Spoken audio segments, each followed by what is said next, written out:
Roast your coffee gently with those beans. Merrily, merrily, merrily roast. Coffee is more than caffeine. Hello and welcome to a new episode of Merrily Roasting with Francis Peck, me. Today it's just a fun episode. I have here this very special bean, and this is the first time I'm trying, and I guess not many others have tried that before me, just to roast one bean. Will we be able to do it? I go back to my trusted device, which was a popcorn machine. Of course, the tricky thing will be to understand when we get first and only crack. I mean, we have just one bean, so in theory, it should just crack one time. Okay, I didn't hear anything anymore because of course it's just one bean, so it's not, going against other beans, clashing, crashing, making some sounds this way, but I am hoping at the very least we should just hear one clear crack. Now, I'm doing this 1 week before the World of Coffee Conference is starting in Copenhagen. Also something that I'm really looking forward to, and where I'll be assisting other roasters, roasting competitors to, be able to win that competition. And I'm going as a volunteer, of course, not as a participant or an organizer, although we know from previous videos, especially the one on the Kickstarter, that I would like to organize a roasting competition myself. So the color is not really changing yet. It's still kind of clean. So this bean is very special because I got it from Nice Botanic Garden about a year ago. So I went through the kind of processing steps. So I tried to wash it. Then I guess I let it dry in the sun. You could have seen on the last episode we were actually on an expedition in the Botanic Garden where I work, and collected this one ripe berry cherry. Now on the way home this actually already fermented a little bit, so we'll use this opportunity to go through all the stages to end up with some roasted coffee. So after collecting berries, now we have the washing phase. Usually actually, have to be careful, it's still kind of very slippery, and if I lose control it's likely to end up in the drain. Of course, this is not how the actual washing phase would go. They would be submerged in a lot of water, which is okay. Here it's still didn't lose it. So in an actual washing phase that goes in a lot of water, the fermentation then actually takes place within the water.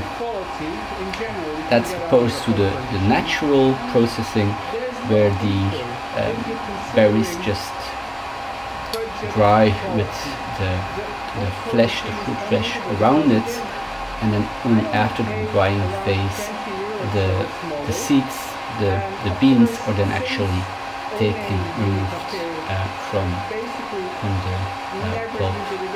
And then of course you have the honeycomb method where the fruits get smashed a little bit and they can then ferment in that state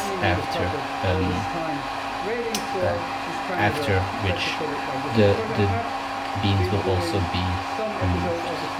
So this was it for the washing phase. The drying phase. So we're actually very lucky that it's very hot here for the moment with temperatures of around 30 degrees. So we will now make use of this opportunity and hopefully get a good dried bean without any defects. Hopefully this doesn't get picked up by any kind of bird into a snack. So don't really know how much time I need to leave it out here. Maybe a few days. Let's come back here again in the future.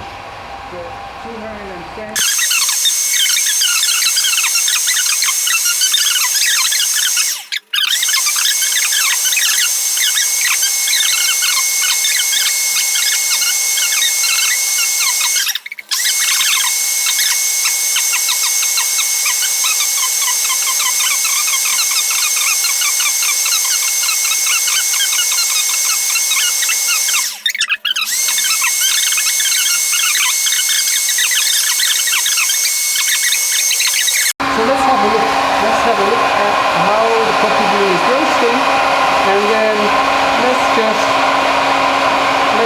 cut it and try to prepare it at 9 minutes and 30, which is in 5, 4, 3, 2, 1, and we're stopping the roast.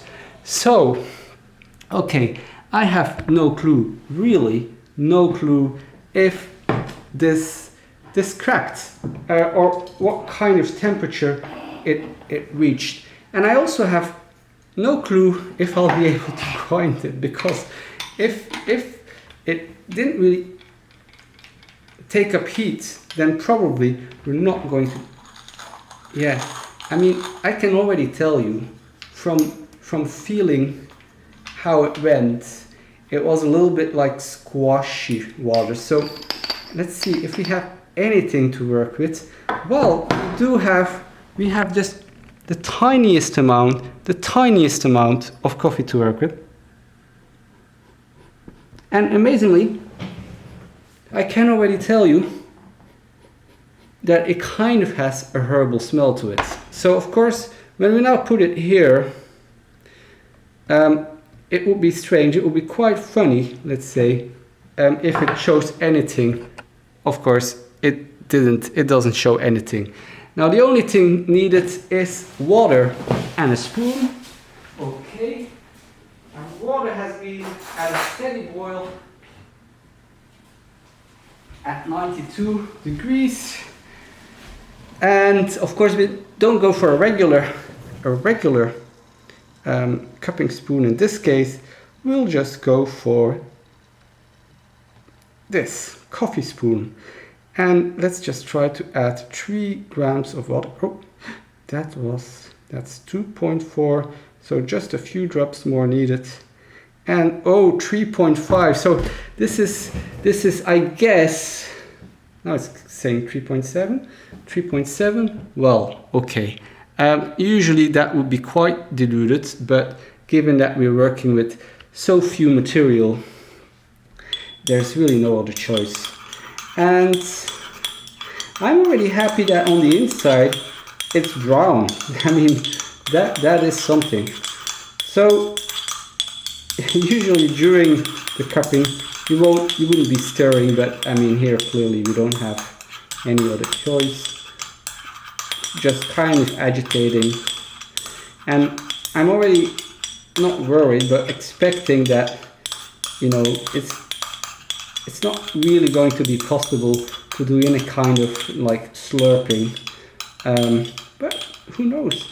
You know, the tricky thing with doing this one bean cupping now, of course, is that the temperature is cooling down too quickly, because I should have preheated the cup. You know, live and learn. That's how we do it. So as I was explaining during the roast, which was of course very noisy because of the popcorn machine, next week I'm attending the World of Coffee conference in Copenhagen, where I'm working as a volunteer. So I have 3 shifts. First shift on Wednesday is just being standby for whoever doesn't show up. Then the Thursday I'm helping the roasting competitors with their sampling greens and getting them set up.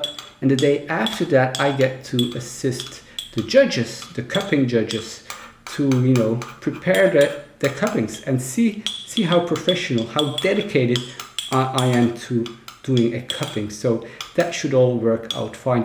I will actually try to do a live stream, which if everything goes according to schedule, that should have come out 1 hour before this one did. So there you go. You might have already seen me there on the scene. So who will also be present there that I'm looking forward to meeting? It's actually not James Hoffman or Lance Hedrick. I mean, just to do some name dropping here, but I mean, it will be fun if they're also present and if they are not swamped by all the coffee enthusiasts, let's say. No, actually, I'm looking forward to meeting Ingo from Roast Rebels, where I did try to contact him and inquire about getting an Alio Bullet, which to me seemed like a logical progression, going from the popcorn machine that was really the start for my whole journey as a roaster, to the Genie Cafe. And of course, having a business now, the Genie Cafe is really not practical, because you're only able to do good batches of 250 grams, ending up with 200 grams or around or a little bit above of the roasted coffee. So the Alio Bullet already jumps to that magical line of 1 kilogram of greens that you could process. The big question for me is actually, is it enough?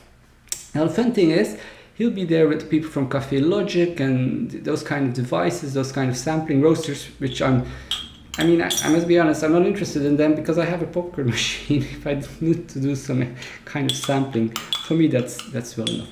So we're at 4 minutes. Usually you would have a crust at this point, but of course here in this case we don't, and we just have a liquid that the liquid just barely looks like tea, let's say. Let's get another peek here. It's just kind of a very tea-like looking substance, but we're almost ready to at least see if we're able to taste anything.